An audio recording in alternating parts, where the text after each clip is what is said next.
오늘은 더불어민주당의 대표 연설을 듣도록 하겠습니다. 정청래 더불어민주당 대표 나오셔서 연설해 주시기 바랍니다.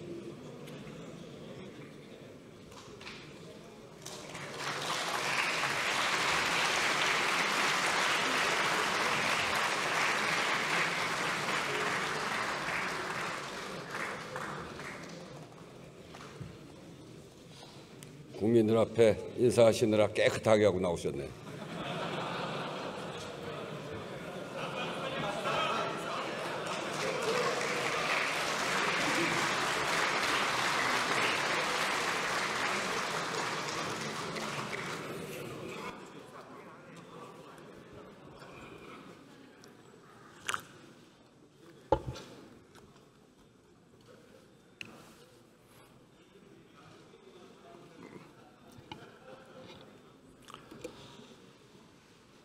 존경하는 국민 여러분, 우원식 국회의장과 선배 동료 의원 여러분, 그리고 김민석 국무총리를 비롯한 국무위원 여러분, 더불어민주당 당대표 정청래입니다.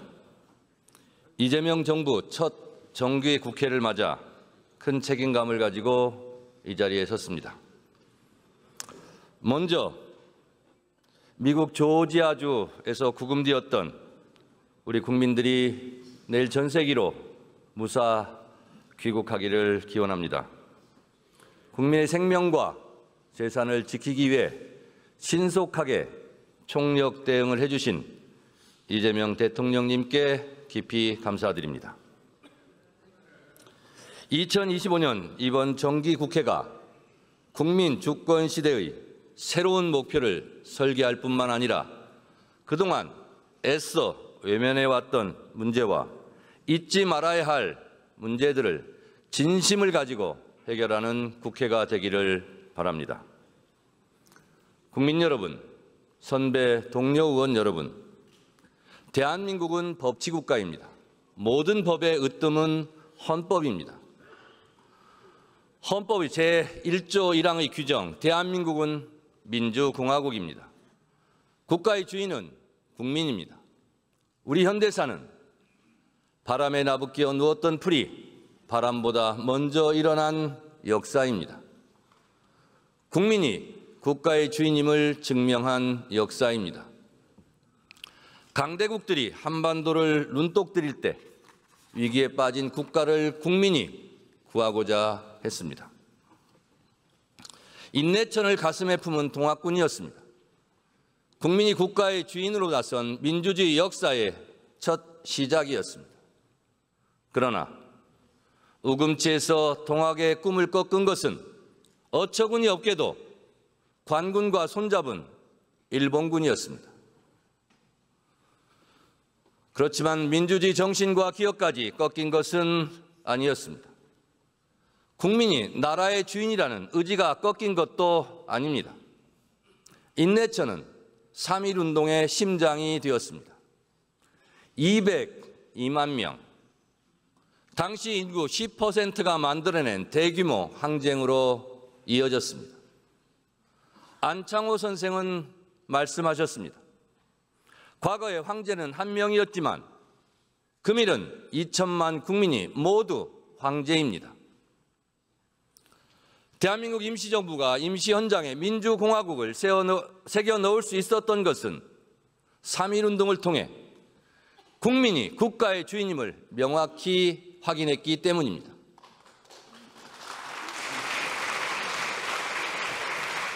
마산 앞바다에 김주열의 시신이 떠올랐을 때 국민들은 다시 기억합니다. 우리가 나라의 주인이다. 4.19의 광장에서 국민들은 부패한 정부를 몰아냈습니다. 믿었던 국가의 총구 앞에서 친구들이 쓰러져 갈 때 광주의 윤상호는 울부짖었습니다. 우리가 나라의 주인이다. 5.18의 국민들은 스스로 질서를 회복하고 군사 쿠데타의 무자비한 폭력에 맞서 결국 민주주의를 구해냈습니다.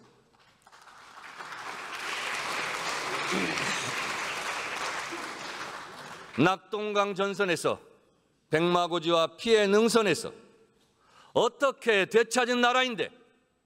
라는 질문으로 목숨을 바친 우리의 아버지들, 구로공단과 부산 사상공단에서 또 청계천에서 오직 잘 살아보자는 의지 하나로 한강의 기적을 쓴 우리의 어머니들, 그 아들과 딸들은 우리가 이 나라의 주인이었음을 결코 잊지 않았습니다. 어느 정신분석 철학자는 말합니다. 당신이 해결하지 못한 무의식은 바로 자녀의 삶에서 반복된다. 1987년 6월 항쟁의 거리에서 작업복을 입고 넥타이를 메고 함께 호원철폐 독재 타도 대통령 직선제를 외쳤습니다. 세월호를 기억하는 광화문 촛불로 내란의 어둠을 몰아내는 여의도와 남태령 응원봉으로 국민 주권 시대의 역사를 다시 일으켜 세웠습니다.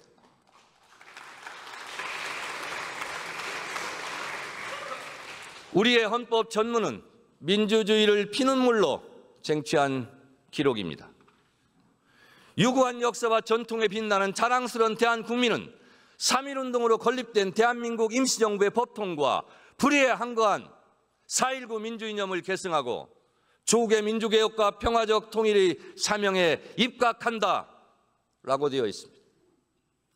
우리 헌법은 국민들과 함께 언 땅을 뚫고 올라왔습니다. 9차례의 개정을 거치며 국민들이 민주주의로 성장해 가듯 헌법 스스로도 자신을 보호할 만큼 성숙해 갔습니다. 헌법재판소의 윤석열 탄핵 결정문은 기록합니다. 피청구인을 파면함으로써 얻는 헌법 수호의 이익이 대통령 파면에 따르는 국가적 손실을 압도할 정도로 크다고 인정됩니다.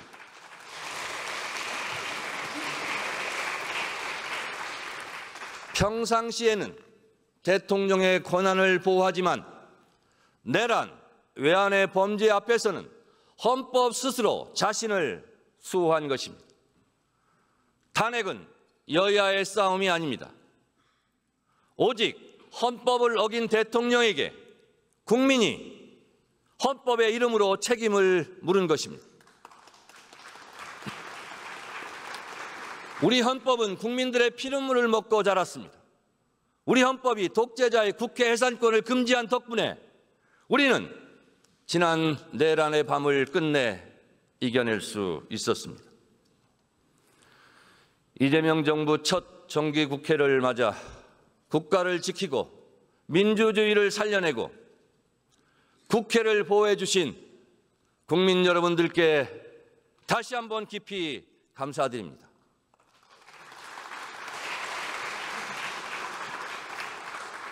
부당한 명령 앞에서 정의를 잃지 않은 군인의 마음에도 자신들이 지켜야 할 것은 국민이라는 인식이 뿌리 깊었을 것입니다. 당시에 참 군인들께 정말 고마웠습니다. 라고 다시 한번 말씀드립니다. 존경하는 국민 여러분, 선배 동료 의원 여러분, 그리고 김민석 국무총리를 비롯한 국무위원 여러분, 내란 청사는 정치보복이 아닙니다. 내란 청사는 권력을 사유하고 분단을 악용하고 정의의 가면 뒤에서 저질렀던 악행을 청산하자는 것입니다. 내란 청사는 권력 다툼이 아닙니다. 국민의 삶을 외면하던 부정부패를 청산하자는 것입니다. 내란 청사는 진보와 보수의 문제가 아닙니다.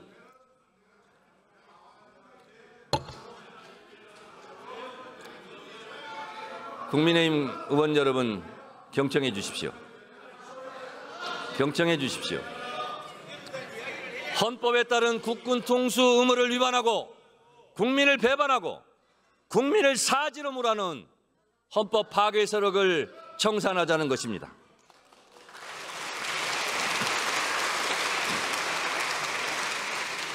우리는 좋은 게 좋다는 식으로 유야무야 덮어왔던 어제의 문제들이 결국 오늘에 이르러 더 큰 고통을 이야기할 수 있다는 것을 지난 내란의 밤에 똑똑히 목격했습니다.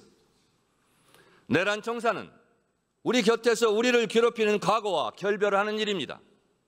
내란 청사는 오늘을 살아가는 우리의 시대적 과제이자 시대적 사명입니다. 시대정신입니다. 독일 철학자 한나 아렌트는 말합니다. 책임을 회피한 과거는 다시 현재를 괴롭히며 되살아난다. 청산되지 못한 과거는 진보만 괴롭히는 것이 아닙니다. 도덕적인 보수에게 타락해도 된다고 유혹합니다. 일제강점기에 친일을 하고도 지금 잘 살고 있다고 속삭입니다. 존경받아야 할 보수에게 국민을 무시해도 된다고 선동합니다. 힘으로 누르면 꼼짝없이 말을 들을 거라 거짓말을 합니다. 청산되지 못한 과거는 급기야 보수에게 비상계엄 내란을 부추기고 극우와 손잡게 하고 있습니다.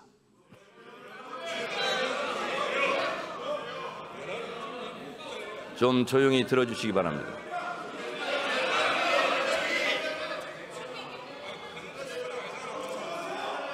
오히려 완전한 내란 청사는 보수가 진정한 보수를 회복하고 도덕적으로 부활하는 계기가 될 것입니다.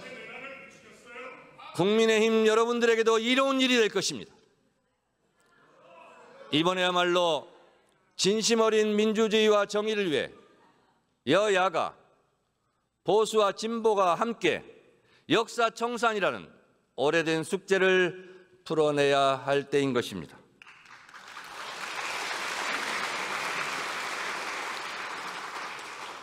내란에 대한 철저한 진상규명과 책임자 처벌이 그 시작입니다. 3대 특검법 개정안을 신속하게 처리해 무너진 민주주의와 헌법 질서를 바로 세워야 합니다. 국회는 민주주의의 최후의 보루임을 증명했습니다. 계엄에 대한 국회의 민주적 통제를 더욱 강화해야 합니다. 불법 명령에 저항한 군인들이 있습니다. 그들의 정신이 살아 숨쉴 수 있도록 군인 복무법을 개정하겠습니다.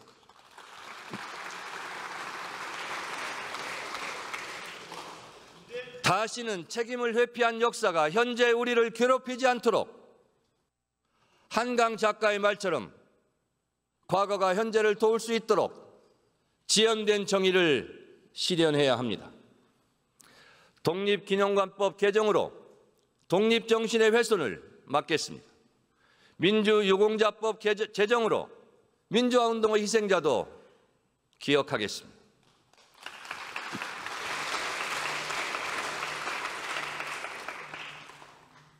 대한민국은 미래로 가야 합니다. 국민의힘 의원님들께 간곡히 제안합니다. 내란과 절연하십시오. 내란의 늪에서 빠져나오십시오. 그리고 국민들에게 우리가 잘못했다라고 진정 어린 사과를 하십시오.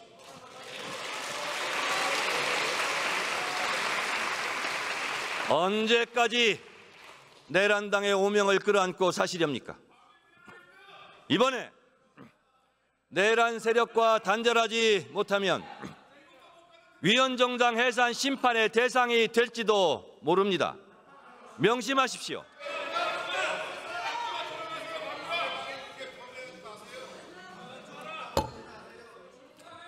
야당이 건강해야 여당도 건강해질 수 있습니다. 건강한 야당으로 하루속히 돌아오시기 바랍니다. 극우적 시각의 낡은 과거의 틀을 깨고 나와 민주주의와 손을 잡아주십시오. 국민의힘의 저장적인 태도 변화를 기대합니다.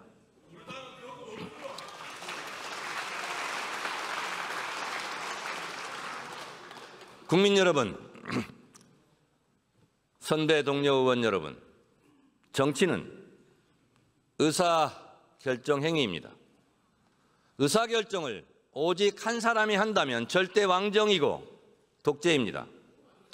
한 사람이 한 표를 가지고 평등하게 의사결정을 하는 것이 민주주의입니다. 우리 정치는 그렇게 발전해 왔습니다.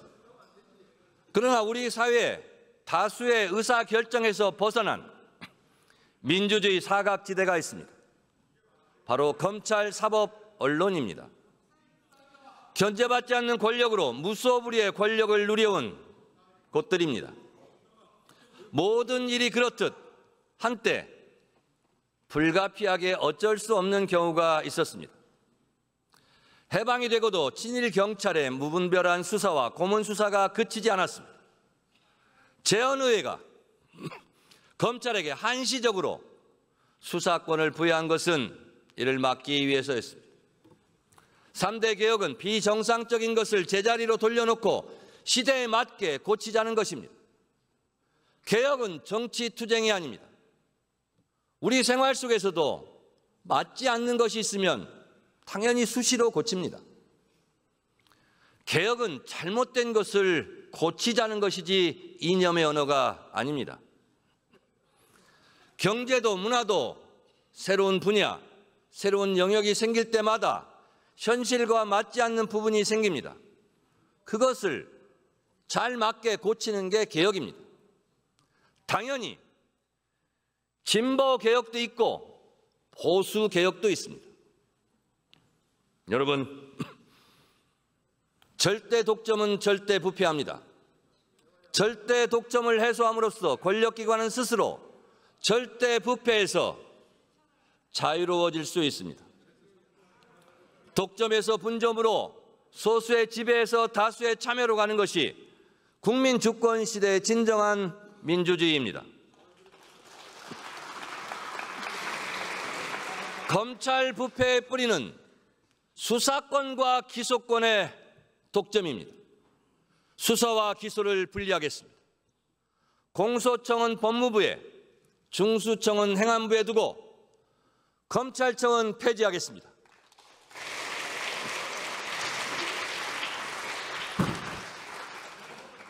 개혁은 타이밍입니다. 개혁에도 골든타임이 있습니다. 추석 귀환길 뉴스에 검찰청은 폐지되었다, 검찰청은 역사 속으로 사라졌다는 기쁜 소식을 반드시 들려드리겠습니다.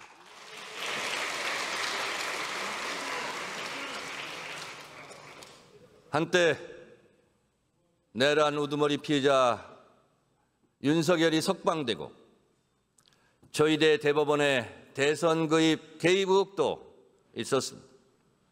국민들이 불안하고 분노했습니다. 한덕수 국무총리에 대한 영장은 기각되었습니다.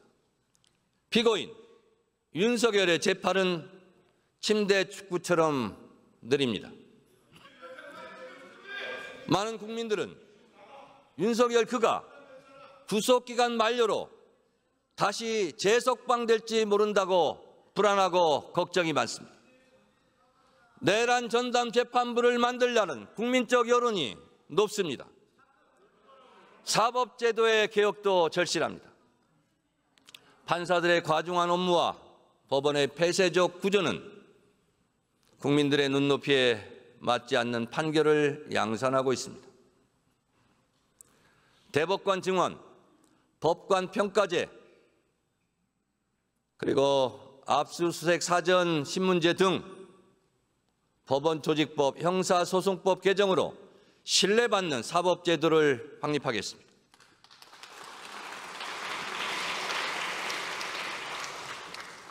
특히 대법관 증언은 반대할 일은 아닙니다.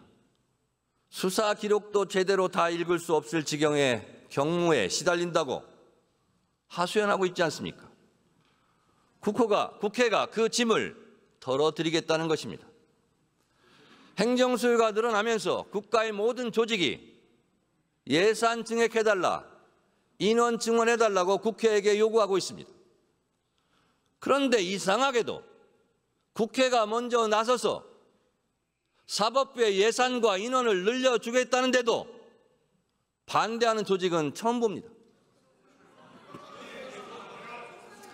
법원 스스로 개혁에 적극적으로 나서야 할 때입니다. 언론의 자유는 국민의 알 권리를 위해 국민이 보장한 것입니다.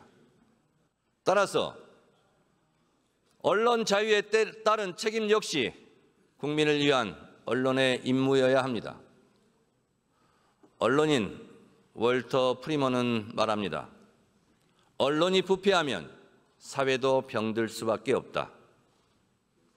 지난 1월 17일 스카이데일리는 일면에 대문짝만하게 국내 체포 중국 간첩 99명, 한미 부정선거 개입이라는 기사를 실었습니다. 명백한 가짜뉴스입니다.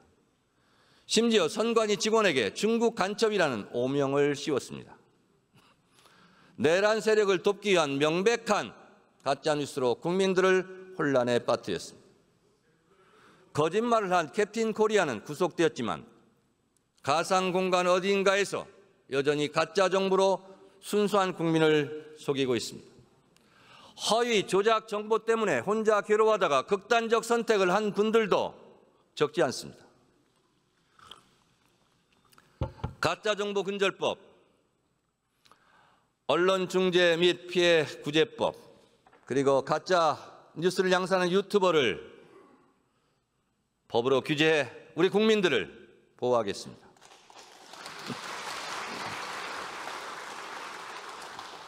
지난 8월 국회는 이미 방송 3법을 처리해 공영방송을 국민들께 돌려드렸습니다.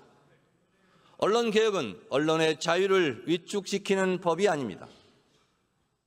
극소수의 가짜뉴스, 고의성을 갖고 악의적으로 반복해서 가짜뉴스를 양산하는 것을 가짜뉴스로 규정합니다.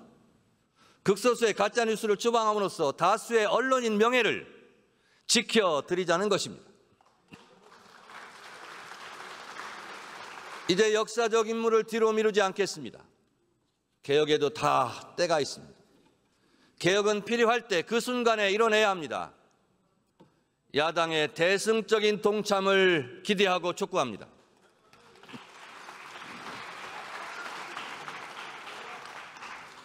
존경하는 국민 여러분, 우원식 국회의장과 선배 동료 의원 여러분, 그리고 김민석 국무총리를 위한 국무위원 여러분, 우리는 내란 청산과 개혁 임무 완수를 넘어 대한민국 제도약의 길로 가야 합니다.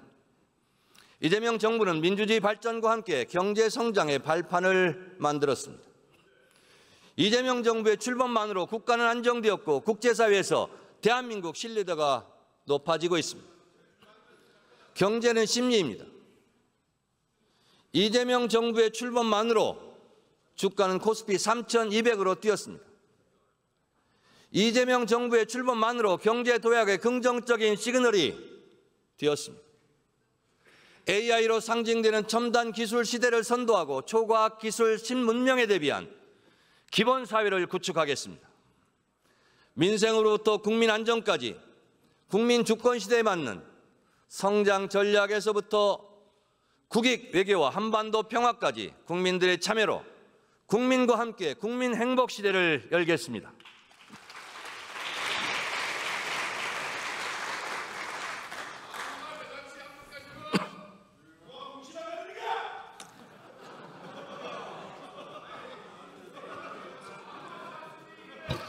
양쪽 다 조용히 해주시기 바랍니다.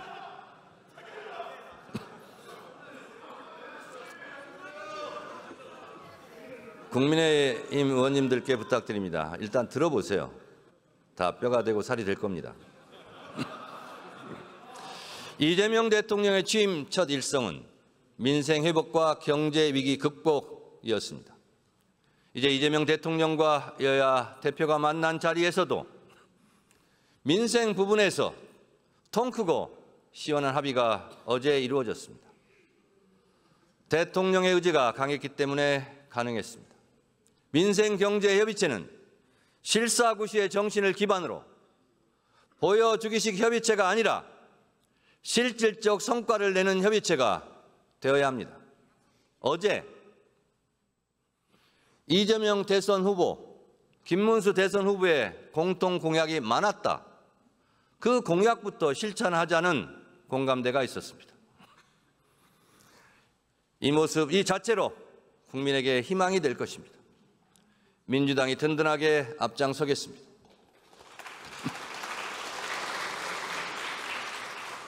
우리나라 헌법 제34조는 모든 국민은 인간다운 생활을 할 권리를 가진다고 명시하고 있습니다. 민주주의는 국민 개개인의 삶이 촘촘하게 존중받는 민생공화국에서 시작해야 합니다. 모든 국민이 소득, 주거, 의료, 복지, 에너지, 통신 등 다양한 분야에서 차별 없이 기본적인 삶을 보장받아야 합니다. 국민의 실질 소득과 삶의 질을 높여가는 것이 기본 사회이며 헌법 정신이자 시대 정신입니다. 기본 사회의 기본이 바로 민생 회복입니다. 또한 민생 회복의 첫걸음은 소득과 소비의 선순환 복원입니다. 소상공인과 취약계층의 채무 부담을 덜어내 제도권 안으로 다시 들어올 수 있도록 우리가 도와야 합니다. 정부의 성실상환자 324만 명에 대한 신용사면과 새출발기금 지원 확대도 뒷받침하도록 하겠습니다. 임대료 편법 인상을 막기 위한 상가건물 임대차 보호법 개정, 은행의 과도한 가산금리 산정을 방지하기 위한 은행법 개정, 그리고 가맹점 사업자의 협상력을 강화하는 가맹사업법 개정을 적극 추진하겠습니다. 사람은 누구나 잠재력이 있습니다. 마치 도토리가 그 안에 커다란 떡갈나무가 될 잠재력을 담고 있는 것과 같은 이치가 아니겠습니까? 다시 일어선 국민들이 성장과 혁신의 주역이 되어 언젠가 우리 모두를 다시 도울 것이라 저는 확신합니다. 이재명 정부의 소비 쿠폰 덕분에 지난 7월 한 달간 생산, 소비, 투자 모두 크게 늘었습니다. 8월 소비자 심리 지수가 7년 7개월 만에 최고 수준으로 회복하며 골목 상권과 전통시장에 활기가 돌고 있습니다. 소상공인 2명 중 1명은 매출이 증가했다고 말합니다. 제 지역구 망원시장 월드컵 시장에 가니 매출액이 30% 정도 늘었다고 좋아들 하셨습니다. 2주 뒤인 9월 22일부터 2차 소비 쿠폰이 지급됩니다. 소비 쿠폰이 대한민국 경제 전반에 활력을 불어넣을 수 있도록 끝까지 책임지고 꼼꼼하게 챙기겠습니다. 전세 사기 피해자가 이미 3만 명을 넘어섰고 특히 청년층 피해가 집중되고 심합니다. 전세 사기 피해자 보호법을 강화하겠습니다. 전세 사기 피해자의 공공임대주택 지원 대상을 확대하고 피해 지원센터의 전세 안전계약 컨설팅 업무를 추가하도록 하겠습니다. 피해자 구제를 위한 전세 사기 관련 별도 배드뱅크 설립도 추진하겠습니다. 전세 사기의 뿌리도 이참에 뿌리 뽑겠습니다. 전세 사기와 같은 집단 사기 범죄에 보다 강력한 처벌을 할 수 있도록 법을 강화하겠습니다.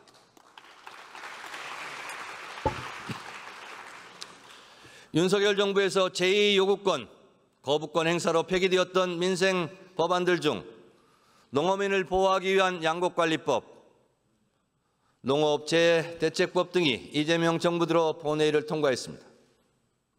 식량 안보를 지키고 농어민의 삶이 실질적으로 개선될 수 있도록 정부와 긴밀히 협의하고 협조하겠습니다. 저는 내란 극복과 이재명 정부의 성공이 시대 정신이라 생각합니다.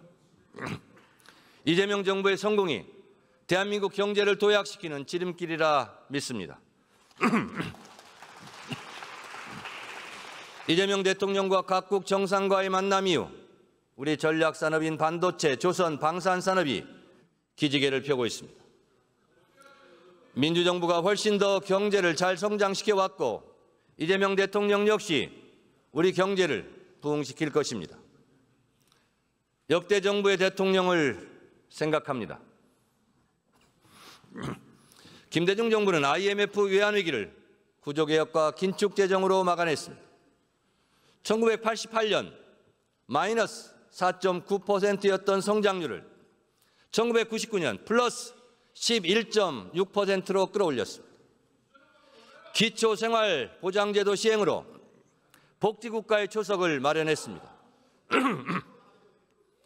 지원은 하되 간섭을 하지 말라는 문화예술정책의 대전환으로 한류가 태동했고 오징어 게임 BTS, K-팝 데몬 헌터스의 나라 문화강국이 되었습니다. 특히 미래를 내다본 초고속 인터넷망 구축은 대한민국을 ICT 강국으로 만들었습니다.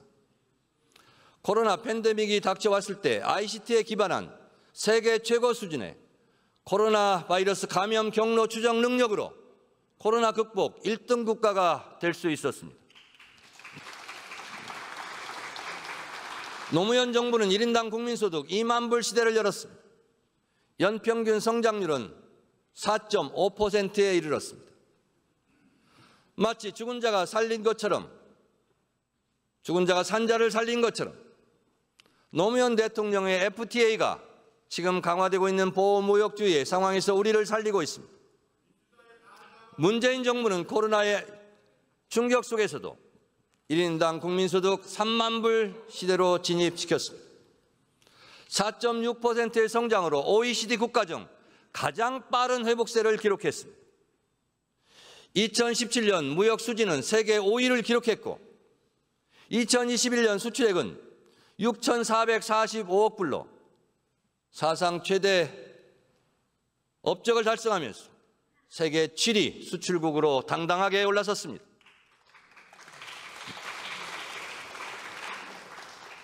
747, 7% 성장 4만 불 소득, 7대 경제 강국, 이명박 정부의 747 정책은 참담하게 실패했습니다.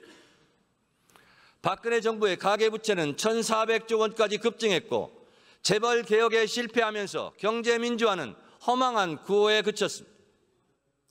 이명박 대통령은 부정부패로 감옥에 갔고 박근혜 대통령은 국정농단으로 탄핵되었습니다.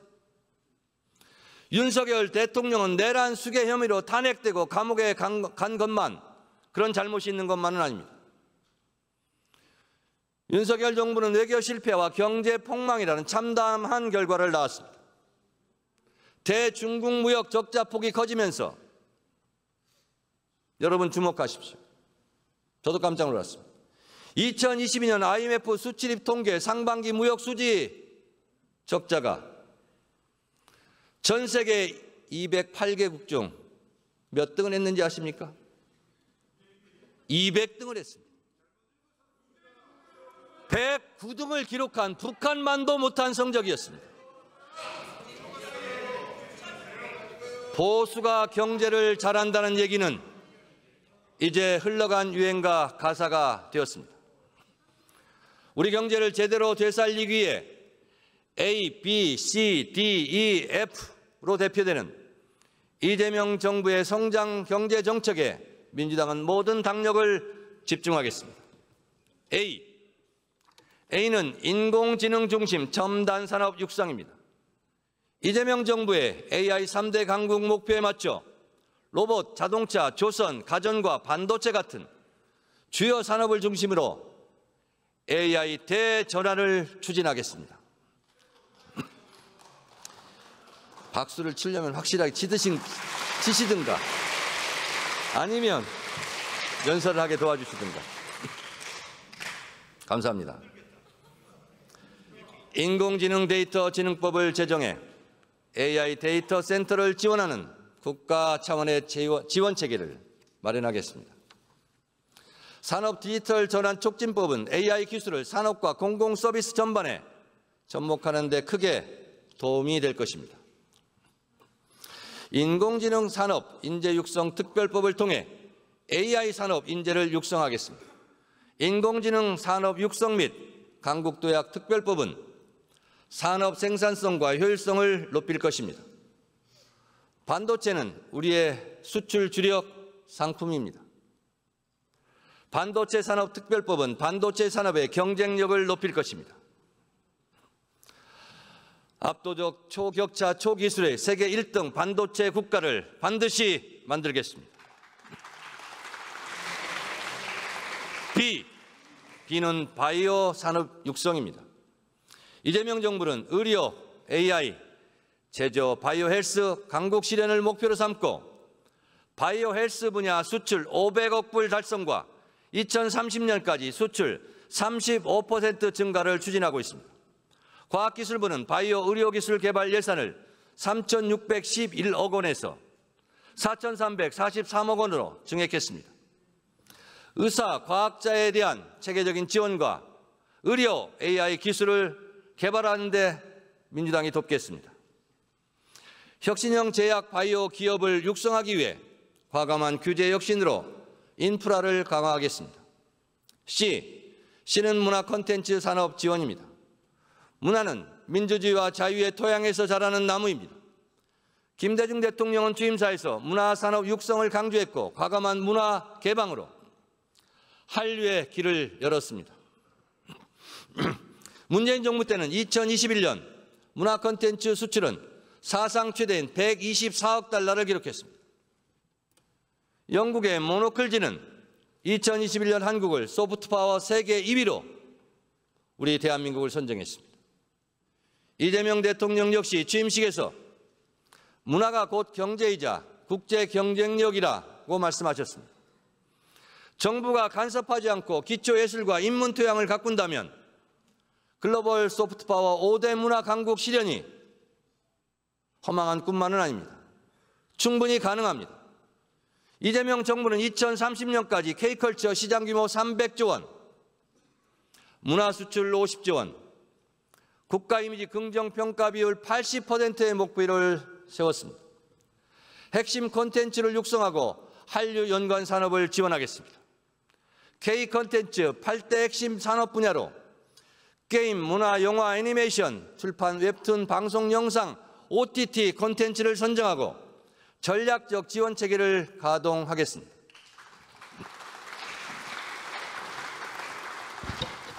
D는 디펜스, 국방력 강화와 방위산업 확대입니다. 방위산업은 국방력 강화와 동시에 새로운 유망한 수출 분야입니다. 우리 방위산업은 민주주의 국방력 강화와 함께 한층 성장했습니다. 노무현 정부의 국방비 연평균 증가율은 8.4%로 역대 최고였습니다. 2022년 문재인 정부는 55조 원의 사상 최대 국방 예산을 편성했습니다. 박근혜 정부 때는 4.2%, 윤석열 정부 때는 4.1%였습니다. 보수 정부는 말로만 국방을 외쳤지 실질적으로는 자주국방 강화에 관심도 의지도 없었습니다. 노무현 대통령은 K2 전차, KDX-3, 구축함 공중조기, 경보 통제기 도입을 결정했습니다.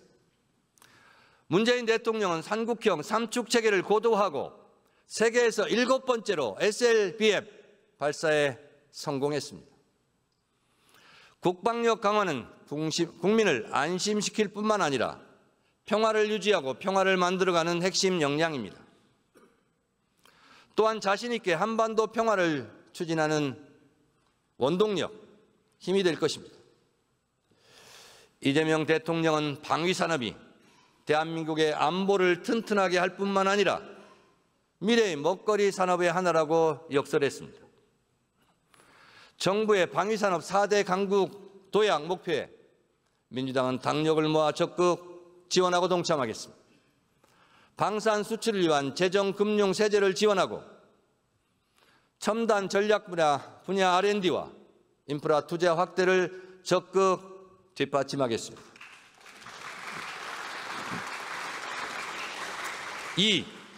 이는 친환경 에너지 산업 발전입니다.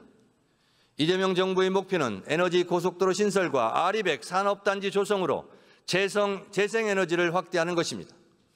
정부는 서해안 초고압 직류 송전을 조기 구축하고 한반도 U자형, 서해안, 남해안, 동해안을 잇는 전력망으로 에너지 고속도로를 완성할 것입니다. 아리백 산업단지는 지산, 지소형으로 조성하고 탄소 중립의 실현을 위해 2030년 온실가스 감축 목표 책임 달성, 2035년 감축 목표 수립과 2050년까지 장기 감축 로드맵도 마련할 것입니다. 아리백 산업단지 특별법과 산소중립산업특별법 제정으로 민주당이 적극 뒷받침하도록 하겠습니다.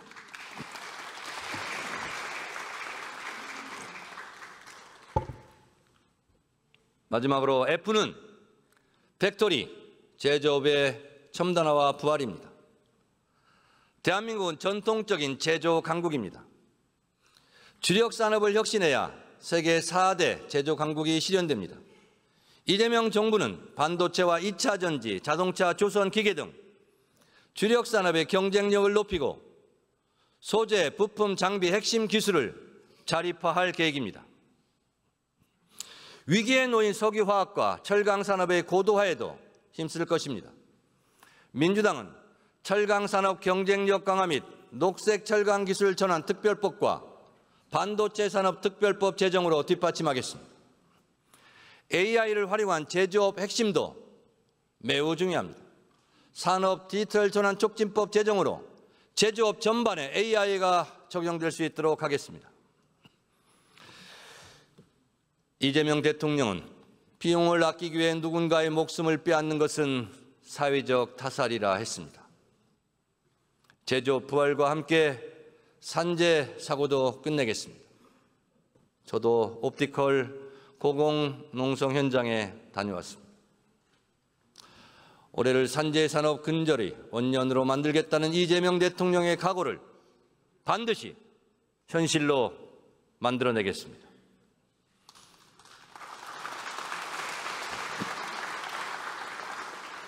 지난 한미 비즈니스 라운드 테이블에서 이재명 대통령은 대한민국이야말로 미국의 제조업 르네상스를 달성할 최적의 파트너라고 말했습니다.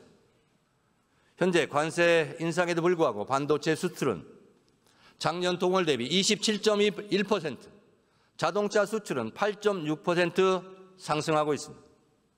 선박 수출 역시 6개월 연속 증가세입니다.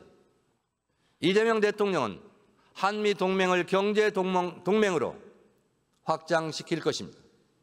한미 양국의 제조업은 윈윈의 성과를 거둘 것입니다. 국민 여러분, 선배 동료 의원 여러분, 김민석 국무총리를 비롯한 국무위원 여러분, 지난 한미 정상회담은 단순한 성공이 아니라 역대급 성공이었습니다. 무엇보다 예측과 협상이 까다롭다는 미국의 트럼프 대통령을 상대로 달성한 외교적 쾌거였습니다.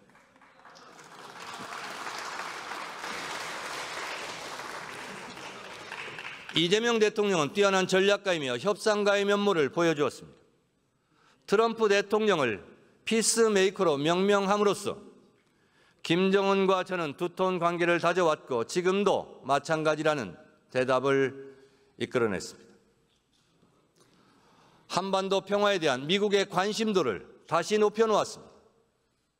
북한의 트럼프 월드를 지어 골프를 치게 하자는 발언은 정치를 비즈니스처럼 생각하는 트럼프 대통령의 귀를 번쩍 뜨이게 했을 것입니다. 피스메이커, 페이스메이커 발언 역시 전략적 발언이 아닐 수 없습니다. 저는 김대중 대통령이 정치인에게 당부하셨다던 서생적 문제의식과 상인적 현실 감각이 떠올랐습니다. 분명한 원칙과 비전을 가진 사람은 잘못된 방향으로 가지 않지만 상인적 현실 감각을 가지고 그 원칙과 비전을 현실에서 성공시켜야 한다는 말씀입니다.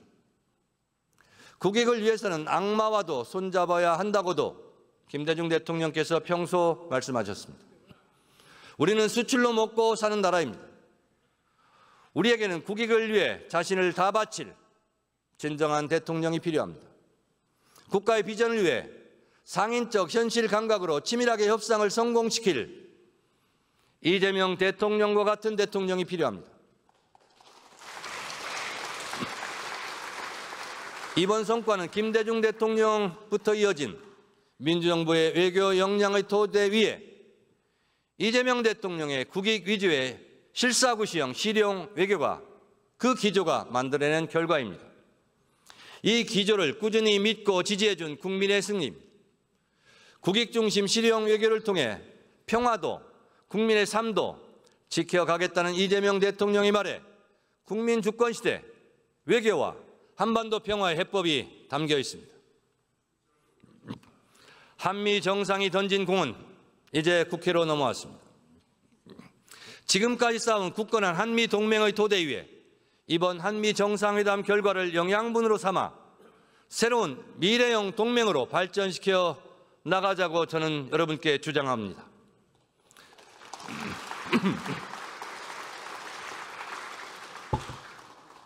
국익 차원에서도 실용 외교를 기조로 국민의 삶을 풍요롭게 하는 것에 외교에 초점을 맞출 것입니다.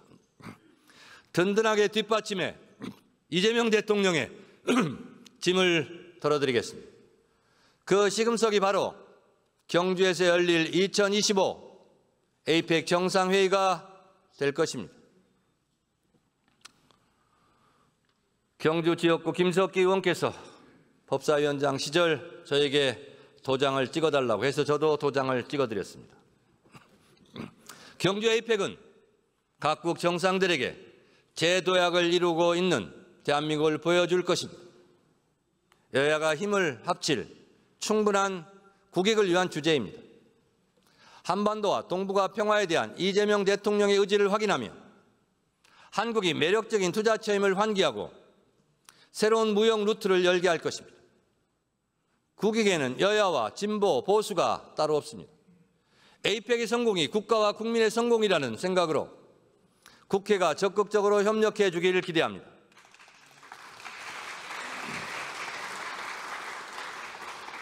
국민 여러분, 선배 동료 의원 여러분, 통일부가 2026년 남북협력기금으로 1조 25억 원을 편성했습니다. 윤석열 정부가 편성한 2025년 예산에 비해 25%를 증액했습니다. 이 예산에서 주목할 것은 경제사업 예산입니다. 606억 원에서 1,789억 원으로 3배가량 증가했습니다. 개성공단과 같은 경제협력 사업의 재개를 위해 필요한 도로, 폐수, 시설 같은 복구와 구축 사업 예산입니다. 정동영 통일부 장관의 별명처럼 개성동령, 우리 통일부 장관께서 개성공단 금강산을 다시 열어줄 수 있는 날이 오기를 기대합니다. 그것을 기대합니다. 이재명 정부의 의지를 확인할 수 있는 부분입니다. 이재명 대통령은 평화가 곧 경제고 평화가 밥이다라고 했습니다. 맞습니다. 남북이 다시 손잡는 핵심이 경제협력입니다. 남북이 힘을 합치면 당장 경제 규모도 커지고 일자리도 늘어납니다. 동북아시아까지 협력의 영역을 넓히면 새로운 경제 공동체가 생겨날 것입니다. 이번 예산에는 접경지대 주민 생활과 밀접한 산림, 환경 문제와 인도적 현안을 해결하기 위한 예산도 편성되어 있습니다. 민간단체 활동과 이산가족을 지원하기 위한 예산도 늘어났습니다.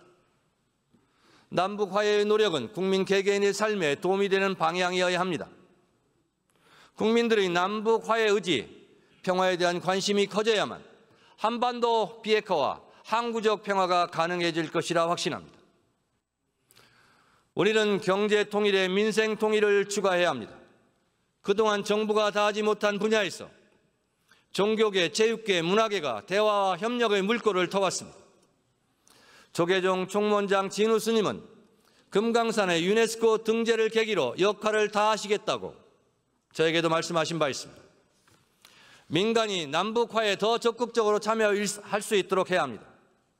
북한 또한 이재명 대통령이 정치적 교류가 아니더라도 국민 행복을 위한 남북 교류를 원한다는 것을 잘 이해해 주기를 희망합니다. 마하트마 간디는 평화로 가는 길은 따로 없다. 평화가 곧 길이라고 했습니다. 한반도 평화에 대한 이재명 정부의 기조는 분명합니다. 강력한 국방력을 바탕으로 도발에 철저히 대비하는 동시에 단절된 남북 간 소통을 재개하고 대화와 협력을 통해 한반도 평화 공존의 길을 열어가겠다는 것입니다. 북한에도 이익이고 대한민국에도 이익이 될 것입니다. 이것은 북한을 자극하겠다는 것이 아니라 우리 국민들이 안심할 수 있게 하겠다는 것입니다. 이재명 대통령이 제시한 동결, 축소, 비핵화의 3단계 역시 일단 평화의 길 위에서 함께 서면 그것이 평화의 길이 된다는 계획입니다. 북한의 적극적인 호응을 바랍니다. 지난 내란 정국에서 북한을 자극해 위기 상황을 만들고 위기 상황을 이용해 민주주의를 죽이려는 세력이 있다는 것을 노상원 수첩을 통해 알게 되었습니다.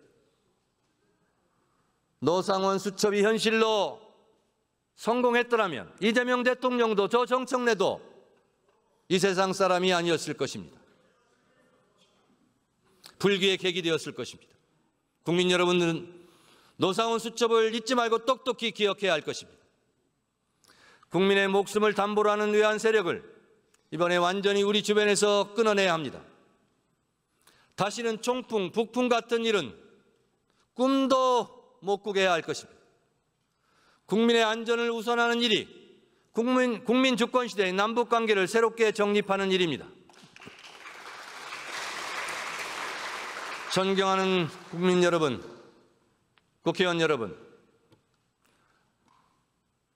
김민석 국무총리를 비롯한 국무위원 여러분, 저는 민주당 전당대회 때 선거 캠프 사무실을 꾸리지 않았습니다. 온라인 선거 캠프를 꾸리고 비싼 캠프 사무실을 임대하지 않았습니다. 국민 눈높이에 맞는 선거운동, 최소한의 비용으로 선거를 치렀습니다. 국민들과 당원들이 낡은 정치 문화를 바꾸기를 원하셨기 때문에 제가 그렇게 했습니다. 촛불혁명과 빛의 혁명에 자기 일처럼 동참한 국민들, 이재명 대통령을 지켜낸 국민들과 당원들의 힘으로 그 힘을 믿고 제가 그렇게 했습니다. 따라서 저의 당대표 당선은 저의 능력이 아닙니다. 제가 잘나서가 아닙니다.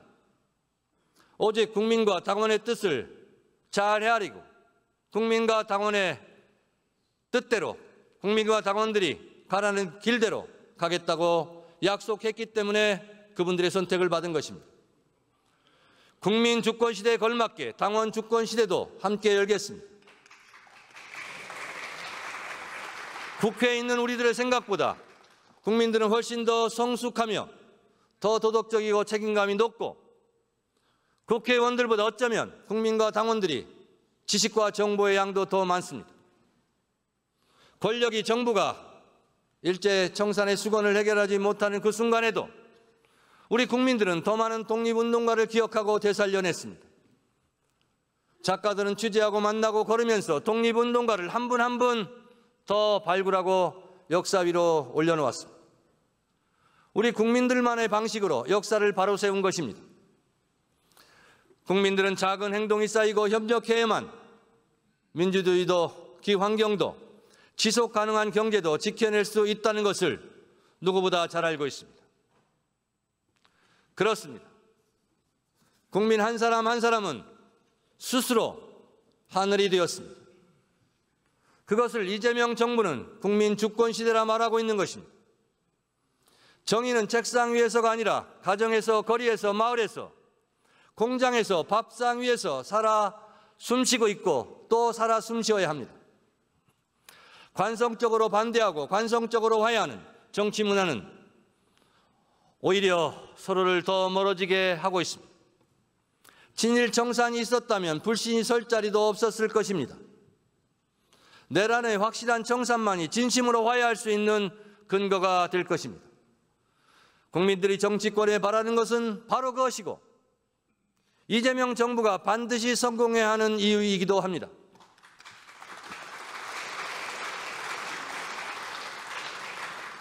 오늘의 죄를 벌하지 않는다면 내일의 범죄에 용기를 주는 것이다. 프랑스 공화군 관용으로 건설되지 않는다. 대한민국 역시 적어도 내란과 외환만큼은 무관용 원칙으로 앞으로 일관해야 할 것입니다. 국민 주권 시대입니다. 누가 더 국민을 주인으로 잘 섬기고 누가 더 국민과 잘 소통하고 누가 더 국민을 위한 개혁을 잘 하는지 누가 더 민생을 잘 보살피는지 여야가 진보와 보수가 잘하기 경쟁을 하게 되기를 간절히 소망합니다. 이재명 정부, 첫 정기국회가 그 출발점이 되었으면 좋겠습니다. 정말 그랬으면 좋겠습니다. 끝까지 경청해 주셔서 감사합니다.